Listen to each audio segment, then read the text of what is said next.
Nor-Epinephrine. It's probably my favourite body chemical to talk to. Why? Because no one knows about it. Have you heard of noradrenaline? Have you heard it? Nor-Epinephrine.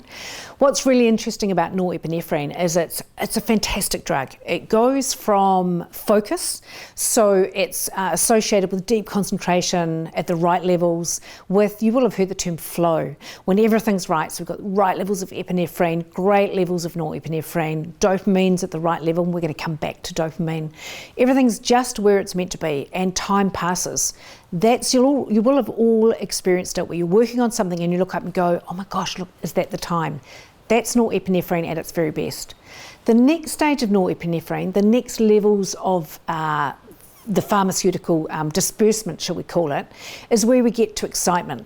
So that's me, I'm quite old. That's me waiting for 36 years for Top Gun 2, right? I saw Top Gun 1 42 times. I know, I was doing my officer training in 1986 when it was released with the Air Force, and we went every single Tuesday. So I've been waiting for 36 years for Top Gun 2. That's Nor-Epinephrine, excited about that. That's the kids waiting for the ice cream on a Sunday, and we won't talk about if they don't get it. But at least when they get it and they're excited about it, that's Nor-Epinephrine. The next phase of Nor-Epinephrine, the next release phase, is actually about caution. So you will have experienced this. You're at home and you hear a noise outside and you go, what's that? Did I lock the car? Is the back door shut? So that you've experienced that and that you become hyper alert, hypersensitive. That's the next phase of Nor-Epinephrine. So it's getting us primed, it's getting us ready pre-adrenaline, pre-epinephrine and pre-fight and flight. So we're now alert, we're cautious, and there's a little piece of our mind that's starting to cause us worry. The next phase is the anxiousness phase. And you'll note that I don't use the word anxiety, I use the word anxious, because I think, my belief is, that we're using clinical terms, and anxiety and depression are clinical terms. But feeling depressed and feeling anxious are normal words. I'm feeling cautious, I'm feeling anxious. So I don't want to give us clinical terms for things that are just normal feelings. But Nor-Epinephrine is about, when it's on high levels, is anxiousness. So we hop up in the morning, before our feet even hit the ground, we're worried about the day. We're worried about, how will that speech go? How will my filming go today? We're worried about, is there going to be too much traffic? Did I put petrol in the car? And so we're in this constant, I call it the start of the cycle of doom. Because what happens is when we're in that state of anxiousness, we start to fire up the cortisol response system, our fight-flight system, which comes next. I'm going to talk more about that. But if you look at the board, our phases of Nor-Epinephrine, the good things about it is that it's focus, high concentration, and we're in flow. When it becomes on the negative side, when we're finding minuses to this, is when we are starting to get a state of nervousness, and you'll feel it, your palms will get sweaty. So think about public speaking. Is it your thing? And you start getting those sweaty palms, you feel your pulse is increasing. So they're the types of physiological symptoms. And I want you to think about that. I want you to take time to write down, when you start to get nervous, how do you physically feel?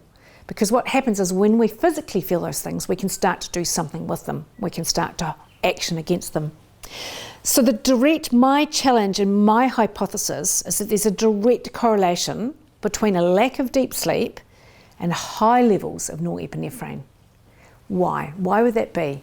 So my hypothesis is that if we don't sleep deeply at night, and we're going to come back to when we should be sleeping and the hours and the types of sleep, but I believe when the body hasn't had time to do what it's meant to do overnight, and it does several things during deep sleep and our REM, our rapid eye movement sleep. And as I said, we're going to come back to them, but I'll cover them quickly.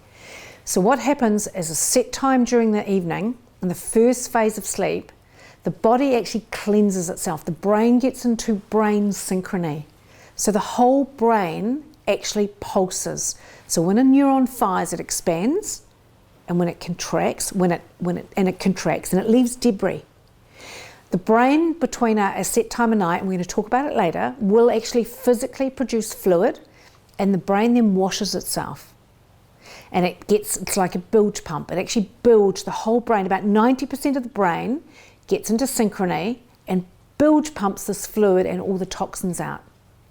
Now, if we miss that phase, which is generally pre-midnight, it's not generally, it is pre-midnight, If we miss that phase of sleep, it doesn't happen if we go to bed at 12 a.m.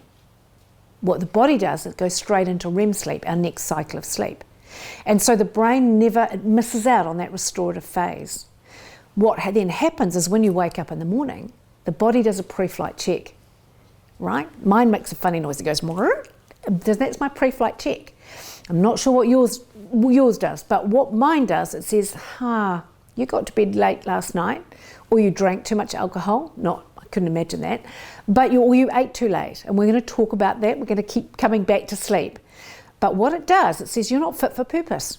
You might not be alert. You might not be able to cross the road without looking left and right. You might not be as alert as I want you to be to enter into your big business world or go to school. So I'm going to release some Nor-Epinephrine in quite high levels to make you cautious so that you don't die. So the body's that clever. So Nor-Epinephrine is the drug that I believe is the detriment is in our society at the moment, as many of our teenagers and some of our younger children as well. Why? Because they're not getting deep cycle sleep. They're not getting to bed early enough. They've got huge levels of dopamine in their system before bedtime, so they're not making the right levels of their sleep drug melatonin, and they're waking up with their bodies going, you had a shit night's sleep last night. I really think I need to dose you up with some Nor-Epinephrine to make you cautious before you walk out today.